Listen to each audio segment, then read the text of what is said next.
Hi எல்லாருக்கும் வணக்கம். இன்னைக்கு நம்ம பார்க்க போகிறது 7ஆம் அறிவு படத்தோட கதை சுருக்கம் தான். இந்த படம் 2011 ரிலீஸ் ஆனிச்சு. இந்த படத்தோட director AR Murugadoss and music director Harris Jayaraj. இந்த படத்தில் சூர்யா, ஸ்ருதிகாஷன் நடிச்சிருக்காங்க. அதோட ஒரு லைட்டாக ஒரு குட்டி வேடத்துக்கு வந்து இவங்க வந்திருப்பாங்க, கீர்த்தி சுரேஷ் வந்திருப்பாங்க. கொஞ்சோண்டு நேரம் தான் வரும். அவங்க வர்ற டியூரேஷன் ரொம்ப கம்மி தான் இந்த படத்தில். இந்த படம் பார்த்திங்கன்னா இந்த போதி தர்மர் இருக்கார் இல்லையா, அவர் வந்து இங்கேருந்து சைனாவுக்கு போயிருந்தாரு. அங்கே போய் சில கலைகளை வந்து கற்றுக் கொடுத்துட்டு வந்திருப்பார். அதாவது இங்கே வர முடியல அவரால். அவர் வந்து அங்கேயே இறந்து போயிருப்பார். அவர் சப்போஸ் இங்கே இருந்திருந்தால் நம்மளுக்கு வந்துட்டு நிறைய கலைகள் வந்து கற்றுருந்துருக்கலாம். ஆனால் சைனாக்காரவங்க பார்த்திங்கன்னா நிறைய வர்ம கலைகள்லாம் கற்று வச்சுருப்பாங்க. அதுக்கு காரணமே நம்ம ஊரில் இருந்து போனால் போதி தர்மர் தான் அப்படின்றது தான் இந்த படத்தில் வந்து நம்மளுக்கு எடுத்து சொல்லியிருப்பாங்க. இந்த படத்தில் எப்படின்னா, சூர்யா வந்திருக்கார் இல்லையா, அவர் வந்துட்டு ஒரு சர்க்கஸ் கோஷ்டியோட அவர் வந்து ஒர்க் பண்ணிக்கிட்டு இருப்பார். அங்கே தான் இருப்பார். அந்த யானை, குதிரை அந்த மாதிரிலாம் வச்சுட்டு சர்க்கஸ் பண்ணுவாங்க இல்லையா, அந்த ஒரு இதில் தான் இருப்பார். ஸ்டண்ட்லாம் பண்ணுவாங்க, பைக்கு அந்த மாதிரி வச்சுட்டு. அப்போது ஸ்ருதிகாஷன் இருக்காங்க இல்லையா, அவங்க வந்துட்டு அதை பார்க்குறதுக்கு போனவங்க வந்துட்டு சூர்யா வந்து நோட் பண்ணிக்கிட்டே திரிவாங்க. ஆனால் சூர்யா வந்துட்டு ஸ்ருதிகாசனை பின்னாடியே திரிவார். ஒரு வயசு பையனாலே ஒரு பொண்ணு பின்னாடி திரிகிறது வந்து சகஜம் தானே. அது அவருக்கு வந்து ரொம்ப பிடிச்சதுனால பின்னாடியே வந்து திரிவார்.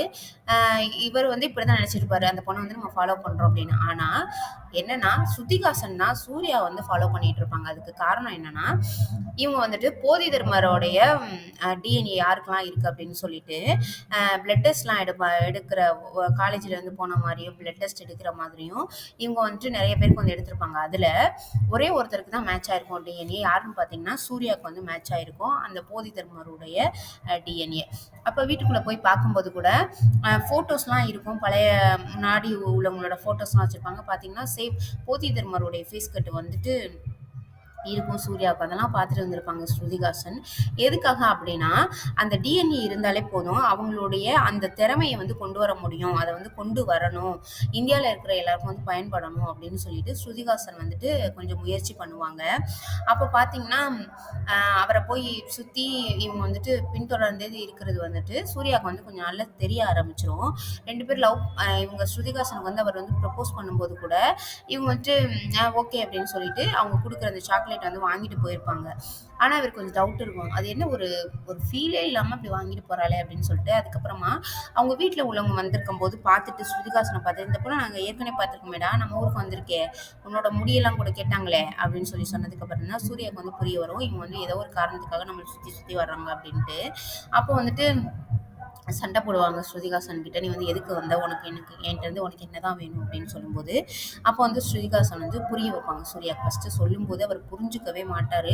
அதுக்கப்புறமா சொல்லுவாங்க, இந்த மாதிரி போதி தர்மன்னு ஒருத்தர் இருந்திருக்காது, அது வந்து உங்கள் முன்னோர்கள் தான். அவர் வந்துட்டு இங்கே இருந்தவர். சைனாவுக்கு போனப்போ பார்த்தீங்கன்னா, அங்கே வந்துட்டு சைனாக்காரங்க வந்து இவர்கிட்ட இருந்து நிறைய விஷயங்கள் நம்ம வந்து கற்றுக்கலாம் அப்படின்னு சொல்லி கற்றுக்கிட்டாங்க.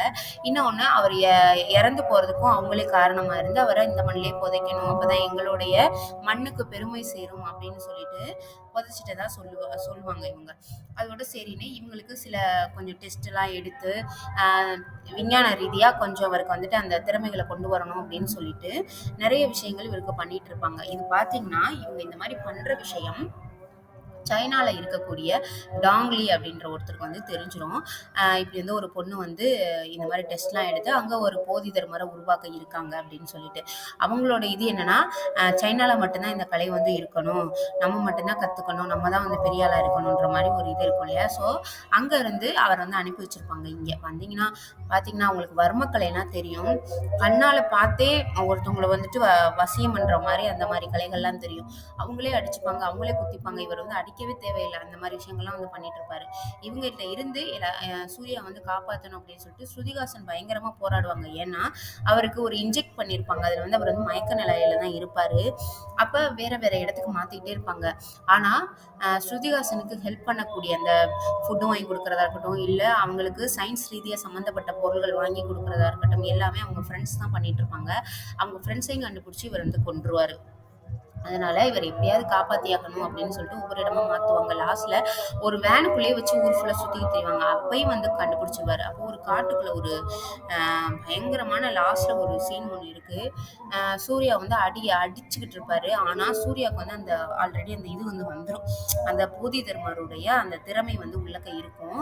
அவர் வந்து அந்த மாரி ஒரு போஸ்ல வந்து நிப்பாரு. அப்போ ஒரு மியூசிக் குடுப்பாங்க. வேற லெவல். ஹாரிஸ் ஜெயராஜ் வந்து குடுத்திருப்பாரு. ஒரு மாரி சும்மா ஒரு ட்ரம்ஸ் தட்டுற மாரி ஒரு சவுண்டு தான். வேற மாரி இருக்கும். அவர் அந்த கால பின்னாடி இப்படி கொண்டு போயிட்டு முன்னாடி இப்படி கைய கொண்டு வருவாரு.